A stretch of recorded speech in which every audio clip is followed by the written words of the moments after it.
Hello, welcome to Sports News. Nigeria's Quadri has signed for French club Morez in the lucrative France Table Tennis Federation organized Elite League.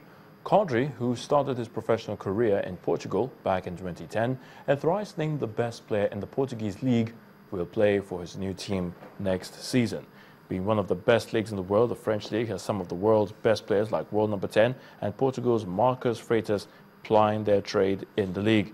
Meanwhile, Quadri will return to the ITTF World Tour this week in Zagreb when he takes part in the Croatia Open.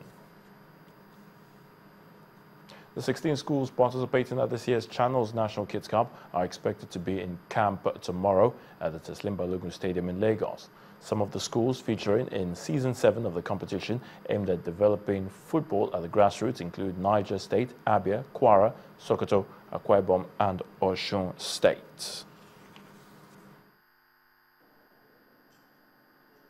Located in a serene environment in Ikorodu, Uncle Bayu's Nursery and Primary School is an advocate of sports and education campaign. When I got to the school, the proprietor, Idowu Adebayo, told me that qualifying for the Channels National Kids Cup has sparked a renewed interest for football development. All right, so we're here to see the kids. That's the slogan for these future football stars at Uncle Bayu's, and success is all they want as they prepare for Season 7 of the Channels National Kids Cup. Wishing they could also feature at the Channels National Kids Cup. Then you play good football.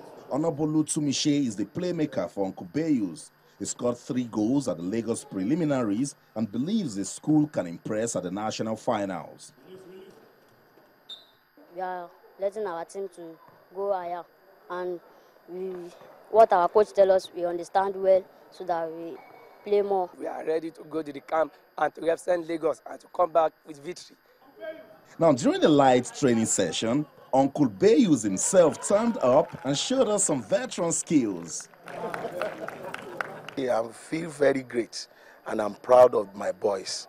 Even though everywhere I have been to, they do recognize me with the footballers.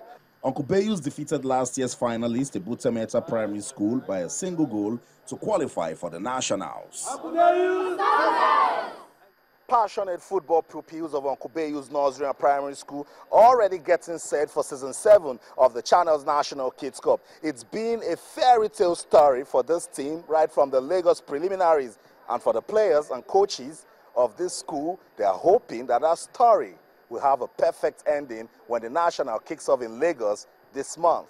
Austin Okonakwan reporting for Channels Television News. In England, Arsenal manager Arsene Wenger is aiming for second place on the log with 2 matches left in the English Premier League season. With Chelsea already confirmed as champions, Arsenal will close the gap on second place Manchester City if they beat Sunderland at the Emirates tomorrow night.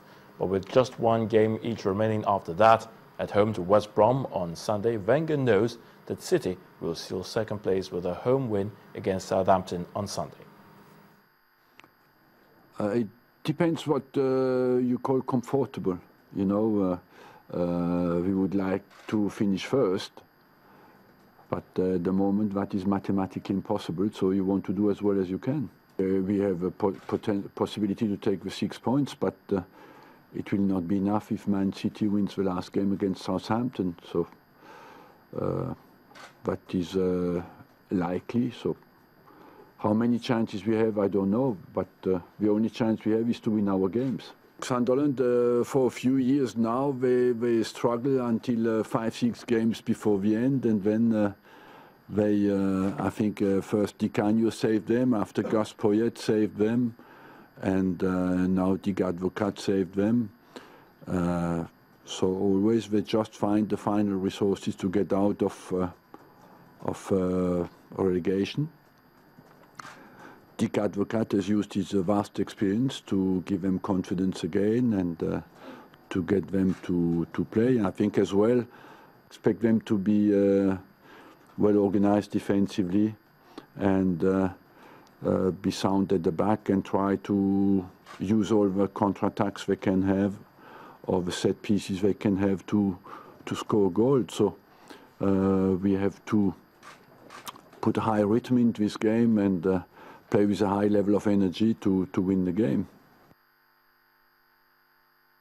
Well, that's sports news. I'm Ayotunde Balogun. Marachi will be back with the rest of the news at 10.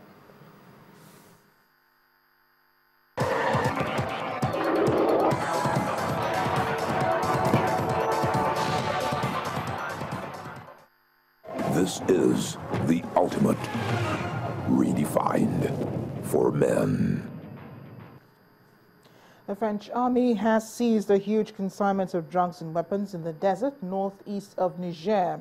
Soldiers discovered 1.5 tons of drugs and a cache of weapons after stopping a convoy of militants in 2 pickup trucks who opened fire on the French and Nigerian forces after they refused to stop at a checkpoint on May 14th.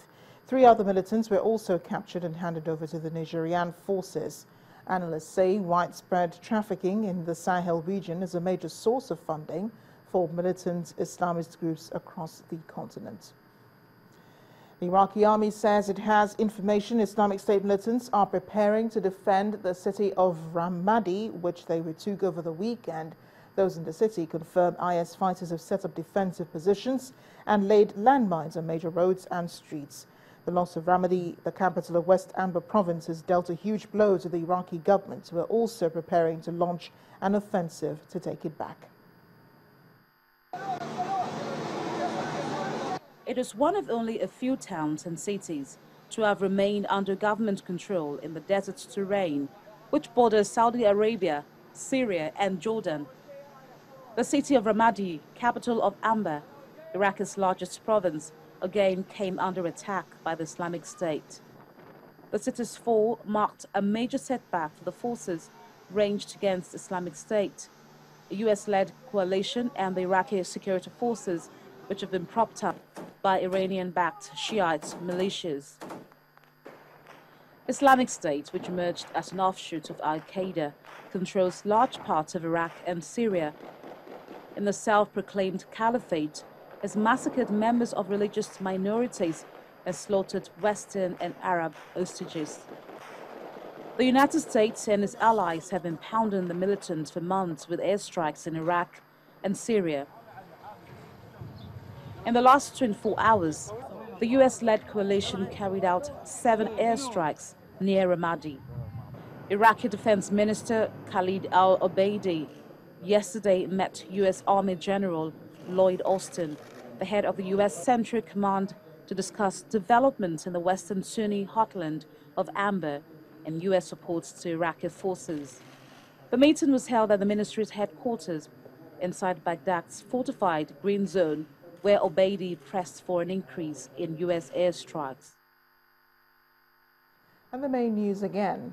The Nigerian Governors Forum has resolved its differences with a demand for an explanation from the Minister of Finance, Dr. Ngozi Okonjo-Iweala, on accruals from the excess crude account since May 2013. The coordinating minister has said that the governor's demand is strange and insists that there is no basis for it. ECOWAS leaders have paid glowing tribute to President Goodluck Jonathan for the conduct of successful elections in Nigeria. And residents in Ramadi have said that IS militants are setting up defense positions and laying landmines to strengthen their hold on the captured Iraqi city. That's News at 10 tonight. Thank you for watching. I am Amarachi Ubani. Good night.